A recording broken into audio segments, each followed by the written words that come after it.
सच बोलिए, पूरी जोर से बोलिए, और कौन नाराज होगा इसकी चिंता मत कीजिए। हमारे जितने आइकॉन थे उनके बारे में जिस तरीके की परिभाषा की गई है उसको सही करना मेरा और आपका काम है। अभी कहा गया, भारत के बारे में बताया गया कि भारत सिर्फ माता है। हम भारत को माता मानते हैं, लेकिन पड़ोसी नहीं मानता। वो अपने मुल्क को माता नहीं कहता। कभी यह पता करने की कोशिश की है कि वो माता क्यों नहीं कहता? हमारी एक ही माता थी, उनकी 13 है, किसको माने? इसलिए पिताजी को मानते हैं। वो उनका संकट दूसरा है, उसमें कोई बदलाव नहीं है। फिर 13 में से कौन सी वाली को माने? तो पहली वाली को मानेंगे तो तीसरी वाली 7 साल की नाराज हो जाएगी।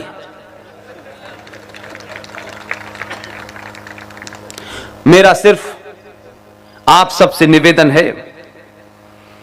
कि जो चुनौतियां हैं उसको सीधे तौर पर समाज को कन्फ्रंट करना पड़ेगा। कोई एमपी, कोई सरकार, कोई पार्टी कन्फ्रंट नहीं करेगी। हजारों कानून आपने बनवाए इस देश में, क्या कानून से यह देश चल रहा है? अगर कानून से चल रहा होता तो जम्मू कश्मीर में सेना पे जो पत्थर मार रहे थे, जो सेना पे पीछे से गोली चला रहे थे, उनके मानवाधिकार की चिंता सुप्रीम कोर्ट को है। लेकिन दिल्ली से 40 किलोमीटर दूर कोई एक साधु या संत, वो अच्छा था बुरा था इसमें मेरा कोई रुचि नहीं है, उसके आश्रम खाली कराने का आदेश हुआ कि यह आश्रम खाली कराओ। उस आश्रम के अंदर लोगों के हाथ में डंडे तक नहीं थे। लोकतंत्र में पुलिस के सामने उन्होंने रोकने की पुलिस को कोशिश की। न पत्थर थे, न डंडा था, न बंदूक थी। दिल्ली से 40 किलोमीटर दूर एसपी सिटी आदेश देता है शूट एट साइड का। 35 लोगों को गोली से मार दिया जाता है। सुप्रीम कोर्ट को वहां मानवाधिकार की चिंता नहीं होती। इसलिए कि आप इस देश की व्यवस्था में बैठे हुए गद्दारों को कभी सरेआम शेम नहीं करते। एक कमजोर समाज गिनती में कितनी भी ताकतवर हो, अगर वो डरपोक है, कायर है, लालची है, तो सत्ताएं उसकी आस्थाओं के अंदर किस तरीके से एंटर करती हैं, इसका जीता जागता एक ही उदाहरण है कि शबरीमला, जहां परंपरा हजारों साल के बाद वो बनी, उसके साइंटिफिक कारण थे, लेकिन काले कोट वालों को लगता है कि उन्हें राफेल का भी ज्ञान है, उन्हें महाकाल में पानी कितना चढ़ता है इसका भी ज्ञान है, दही हांडी की लंबाई का भी ज्ञान है, और सबरीमला के अंदर महिलाओं को कब जाना चाहिए, कब नहीं जाना चाहिए, वहां जेंडर जस्टिस होना चाहिए, इसका भी ज्ञान है। क्योंकि आपने अपनी आस्थाओं को सरकारों के और उस सरकार की व्यवस्था चलाने वाले इंस्टीट्यूशन के हाथ में छोड़ दिया है। वो तय करते हैं, इसलिए उनकी जरूरत है कि हजारों साल पुराने सनातन हिंदू की परिभाषा भी वो तय करते थे। हम चुप रहते हैं, हम एक समाज के रूप में कभी रिएक्शन नहीं देते, अपनी नाराजगी प्रकट नहीं करते। तो जो उनको जेंडर जस्टिस सबरीमला में चाहिए था, वो मस्जिद में क्यों नहीं चाहिए? अगर पूजा का अधिकार महिला को है, जो मैं मानता हूं, उन आस्थाएं जो साइंस पे रखी हुई हैं उसके कारण हैं। जो लोग सनातन को यह मानते हैं यह कोई ढकोसला है, यह कोई झूठ का पुलिंदा है, तो इस समाज में जो जागरूक लोग हैं, जो संत हैं, महंत हैं, उनको उस साइंस को, तर्कों पे बताना चाहिए था जो नहीं बताया। यह मेरा काम नहीं है, इसलिए क्योंकि आप बोलते नहीं हैं और आपको सही बात पता नहीं होती, तो सुप्रीम कोर्ट भी कोई बात तय कर देती है, आप मान लेते हैं। और वो सही मानों में अगर कहीं देखें तो सुप्रीम कोर्ट जब उनके मामलात में बोलती है तब भी वो कहते हैं ये गलत भी है तो हमारा है सुप्रीम कोर्ट की, हम नहीं मानेंगे।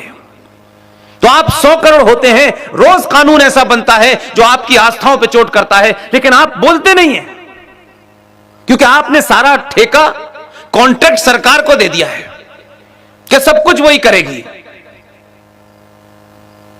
इसलिए आप नहीं बोलते।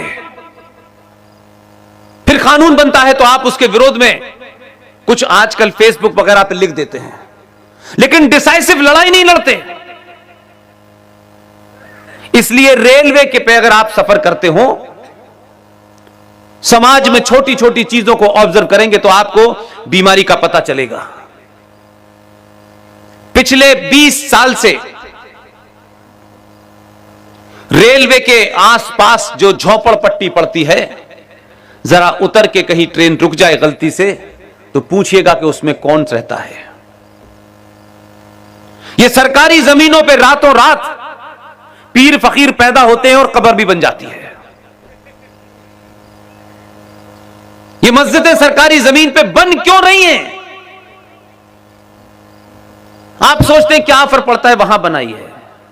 नहीं, लाहौर में भी 1935 में लोग सोचते थे, और कश्मीर के हिंदुओं को भी इस बात की गलतफहमी थी 1990 से पहले, जबकि 6 बार उनका पलायन हो चुका था। वो भी यही मानते थे, नहीं नहीं कश्मीरियत, इंसानियत और जमहूरियत। 19 जनवरी 1990 के बाद कश्मीरी हिंदुओं को पता चला इंसानियत का मतलब क्या होता है। जब तक आप तबाह ना हो जाएं तब तक आप चेतते नहीं हैं। इसलिए अमेरिका जैसा देश, जब हम ये कहते थे पूरी दुनिया में कि आतंकवाद एक समस्या है, इस आतंकवाद के लिए ग्लोबल पॉलिसी बननी चाहिए, तो अमेरिका के लोग मालूम है क्या कहते थे? वहां की सरकारें भारत को समझाती थी, no no no no no no no no no no it's not a jihad, no no it's not a terrorism, it is a law and order problem. 26/11 में, सॉरी 9/11 में अमेरिका राष्ट्र की शानदार, जो उस राष्ट्र के गौरवशाला को बताती हैं, उस वैभव को बताती हैं, जब उन 2 बिल्डिंगों को उसामा बिन लादेन के सिपाहियों ने नस्ते नाबूद कर दिया तो अमेरिका ने कहा no no it is terrorism, और उन्होंने इलाज ढूंढा, और ऐसा इलाज ढूंढा, न यूएनओ से पूछा, न किसी से सर्टिफिकेट लिया, और 2 मुल्क तबाह कर दिए उन्होंने। उसके बरखिलाफ हजारों हमले होने के बाद उस वक्त की सरकार की जो चेयरपर्सन थी, उसकी देखरेख में पूरी रणनीति बनाई गई। उस रणनीति के तहत ये जो 26/11 हुआ है, जिसे आप बार बार कहते हैं कि पाकिस्तान ने किया, पाकिस्तान ने किया, ठीक है, सरकार का एक मौकिफ है, स्टैंड है, लेकिन 26/11 के उस पूरे हमले में भारत सरकार का एक मंत्री शामिल था। उस मंत्री की देखरेख में सब कुछ हुआ, क्योंकि वो जो महिला थी उसके एजेंडे में हिंदू टेरर की कहानी थी। इसलिए तथ्यों में बात कीजिए। 26/11 जिस दिन भारत में हुआ है, 24 नवंबर को भारत की तरफ से भारत का जो होम सेक्रेटरी था उसका एक हाई लेवल डेलीगेशन पाकिस्तान में 24 नवंबर को मौजूद था। होम सेक्रेटरी मधुकर गुप्ता, उनके साथ में जितने भी लोग थे, फर्स्ट सेक्रेटरी, सेकंड सेक्रेटरी, सब पाकिस्तान में थे। 24 नवंबर की घटना है। और एक शख्स जिसका नाम इस किताब में नहीं लिखा हम लोगों ने, इस किताब का नाम है नो द इंटरनेशनल, रॉ के और मिलिट्री इंटेलिजेंस के पुराने ऑफिसर हैं कर्नल RSN सिंह, आप टेलीविजन पर उन्हें देखते होंगे। ये कोई किताब नहीं लिखी उन्होंने, ये आधुनिक भारत के नौजवान बच्चों के लिए, आज की जनरेशन के लिए एक ग्रंथ लिखा है। जितनी घटनाएं पिछले 20 साल में हुई हैं, उसके तार कहां से कहां थे, इसी किताब में लिखा हुआ है कि मधुकर गुप्ता के अंडर में पूरा डेलीगेशन पाकिस्तान गया। उसमें एक भारत की खुफिया एजेंसी का अफसर भी शामिल था। अब मैं फर्क बताना चाहता हूं।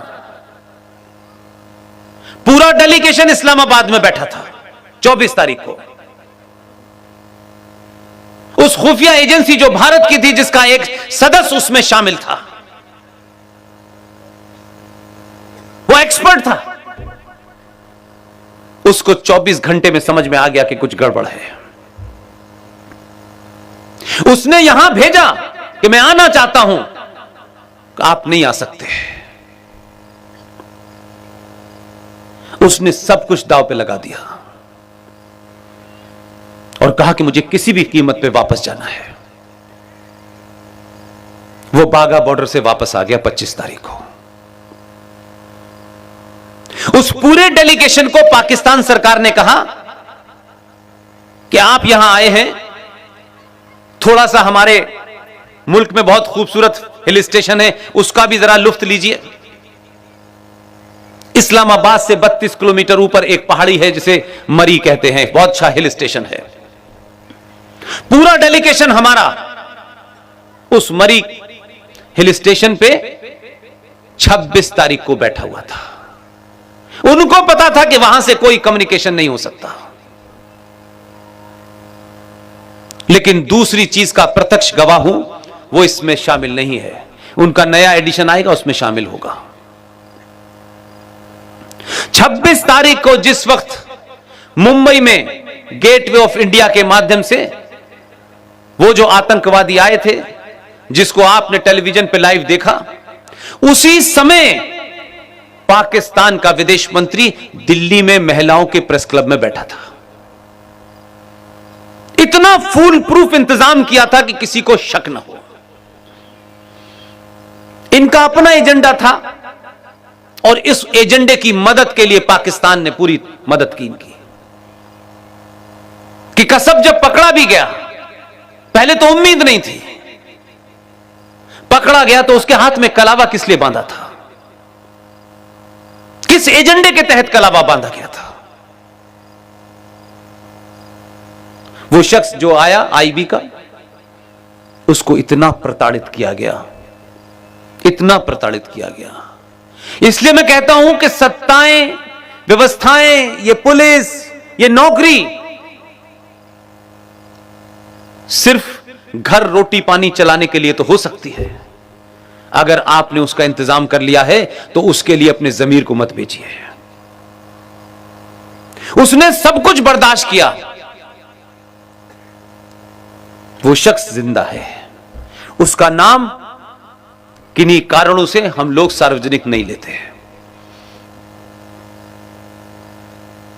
उसने सारी बात बता दी, किसका फोन दिल्ली से जा रहा था, क्या इंस्ट्रक्शन थे।